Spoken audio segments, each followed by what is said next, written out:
Hello दोस्तों, कैसे हो आप लोग। आई होप कि आप लोग ठीक हो गए। आज हम पढ़ने वाले हैं MP board class 6 Hindi chapter number 12 doctor Homi Jahangir Bhabha. हम दोस्तों आज इसके क्वेश्चन आंसर को सॉल्व करेंगे।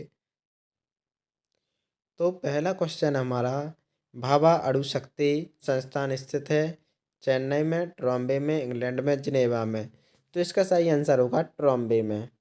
दूसरा विकल्प है हमारा कि डॉक्टर भाभा को पीएचडी की उपाधि मिली थी सन 1941, सन 1947, सन 1951, सन 1966। तो इसका दोस्तों सही आंसर होगा सन 1941 में। अब आते हैं हम खालिस्तान पर।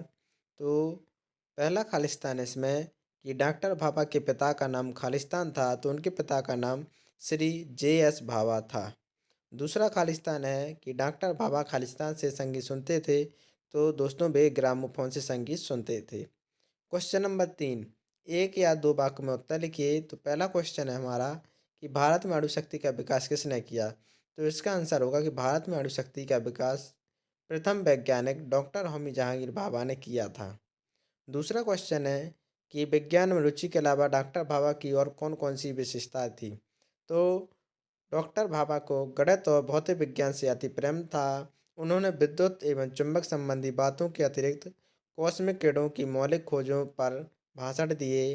उन्हें संगीत, नृत्य तथा एवं चित्रकला से भी भारी लगाव था। वे पेड़ पौधों और बगीचों के बड़े शौकीन थे। अब आते हैं गा क्वेश्चन हमारा कि डॉक्टर भाभा की एकमात्र इच्छा क्या थी। तो दोस्तों उनकी डॉक्टर होमी जहांगीर भाभा की एकमात्र इच्छा थी कि भारत को आने वाले वर्षों में आणविक शक्ति के कार्यों कार्यों के लिए दूसरों का मुँह न ताकना पड़े। अब आते हैं हम क्वेश्चन नंबर घा है हमारा कि चित्रकार ने डॉक्टर भाभा के बनाए चित्र को देखकर क्या कहा था। तो दोस्तों चित्रकार ने डॉक्टर भाभा के बनाए चित्र को देखकर कहा था कि एक दिन यह बालक महान कलाकार बनेगा। अब आते हैं हम डा क्वेश्चन पर कि अणु शक्ति के रचनात्मक प्रयोग के लिए कौन सी संस्था स्थापित की गई। तो दोस्तों अणु शक्ति के रचनात्मक प्रयोग के लिए मुंबई मुंबई में सर दोरा बजी टाटा ट्रस्ट द्वारा Tata institute of fundamental research नामक संस्था स्थापित की गई। अब आते हैं हम क्वेश्चन नंबर 4, 3 से 5 वाक्यों में उत्तर दीजिए। तो पहला क्वेश्चन है हमारा कि डॉक्टर भाभा को संगीत के प्रति लगाव कैसे उत्पन्न हुआ। इसका आंसर होगा कि डॉक्टर भाभा को बचपन में नींद नहीं आती थी। वे प्रायः रोते रहते थे। इससे पिता को बड़ी चिंता लग गई। उन्होंने डॉक्टर की सलाह ली। उनकी सलाह पर डॉक्टर भाभा के सामने ग्रामोफोन बजाया जाने लगा। इससे उनका ध्यान बट जाता और वे चुप हो जाते। फलतः उनको संगीत के प्रति लगाव हो गया। खा क्वेश्चन है हमारे सामने अब कि अणुशक्ति के बारे में डॉक्टर भाभा के क्या विचार थे।